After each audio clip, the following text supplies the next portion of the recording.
So diversity and inclusion is for us as important as food or breathing is to the body, I guess. What I mean by that, let me explain, is that we believe at AGS, decision making, selection process, project assignments, be it any aspect of the organization, in all, we should have diversity in thinking as well as in action. So we wouldn't make a team which is only got both the genders. For example, we would want thought process to be different.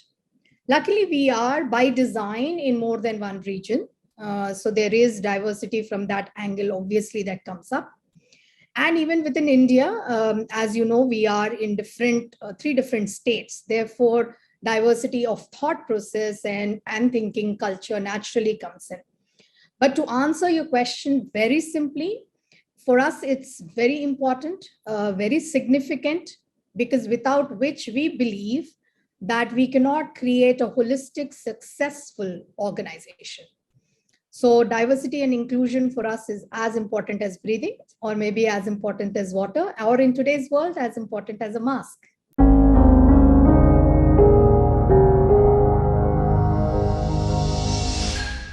Coming to initiatives that we've taken, I think there are several. We continue to, firstly, we are an organization that believes in being inclusive and an equal employment opportunity employer.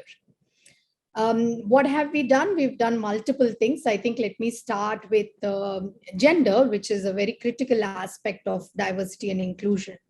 So as far as gender is concerned, we have a unique initiative called the E-Cube here, which is we enrich, we energize, and we make sure that we enhance the careers of our women, which is number one, from a hiring standpoint. We make sure that, we run specific drives only to hire women professionals, so gender diversity. When it comes to promotion, proportionate to whatever is the percentage for that particular grade, we make sure that our women professionals are promoted. We also have career enhancement programs which are specifically designed for women. Now, if you ask me why, I think it's inherent for women, even though they know many things, they will respond by saying they still need to learn. Yeah, there are enough studies that also point to that. So I think for us as an organization, we recognized early on, and we have therefore invested in multiple programs where we develop our women professionals and then put them through the leadership roles. So that's the second. And then the third, which is, retaining our women talent. Once we hire them, once we are developing and training them, obviously we want to retain them. So any programs today, everybody talks about flexibility, but even before this probably was a requirement, this organization recognized AGS Health did provide flexibility to its women professionals specifically, or for that matter, any inclusive, professionals. What have we done on the other side of inclusion? We've run very, very critical and targeted approach towards continuing to hire diverse workforce, inclusive workforce. So we've done specific drives to include our LGBTQ community plus. We've also done many drives for hiring PWD as well in our organization. Continuing is the right word. I think it's important, like I said it previously, that having a diverse organization is very critical. There are also studies that prove that if you hire inclusive people, then the employee engagement, the morale of the professionals is at a higher level. Therefore, I think these are some of the key initiatives we've done. We also run mentoring programs for all DNI, which are again cutting across the globe, not just for India.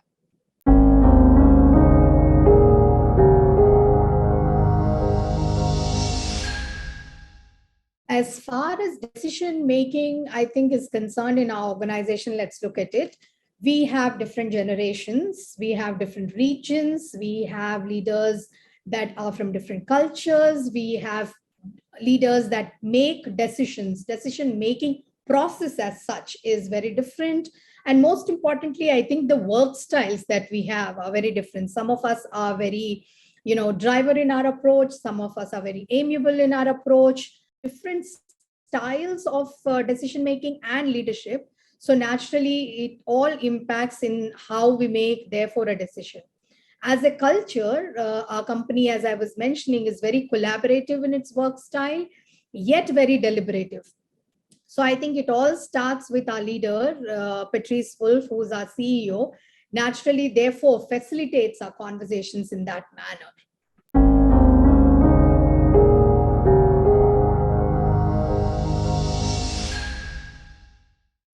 That indeed is a very interesting question. I think the number one, I'm confident if you ask anybody, they will tell you is about unconscious biases that we all have, right? It's a known fact.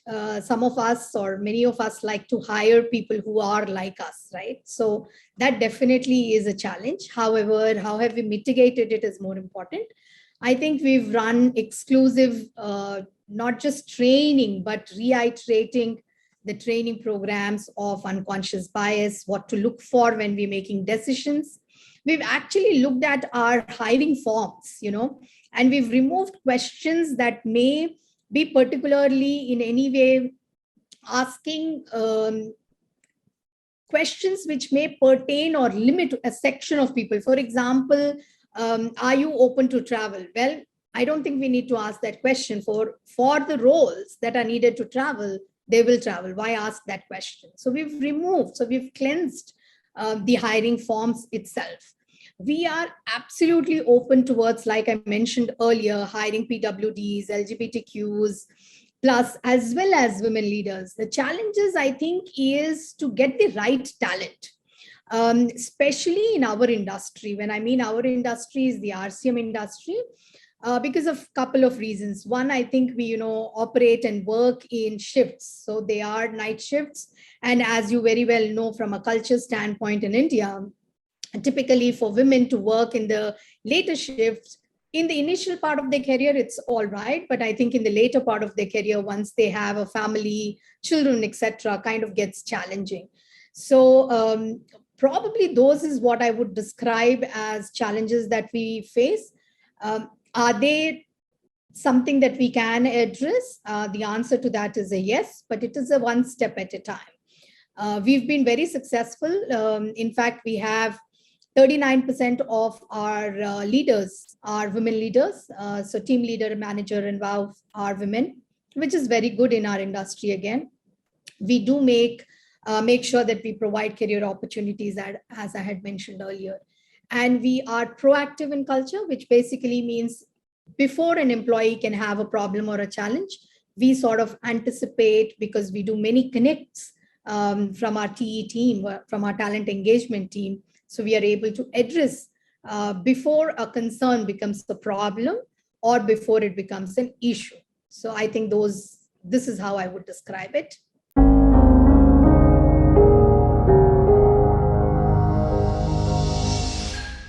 All right, advice, I think there can be a few. I think the first advice I would probably give is stop looking for people who are like you.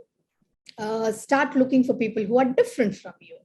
That itself is a diverse in terms of thought. So if someone agrees, for example, in my team with something that I say, I immediately worry and I tell them that, listen, I think we are not going to be able to make very good decisions if all of us are going to agree to something so quickly. Unless, of course, it's a superb idea, right? So first, I think I would say is look for people who are different from you, who think differently, behave differently, talk differently. So you'll bring some diversity. Second, I would say is be open.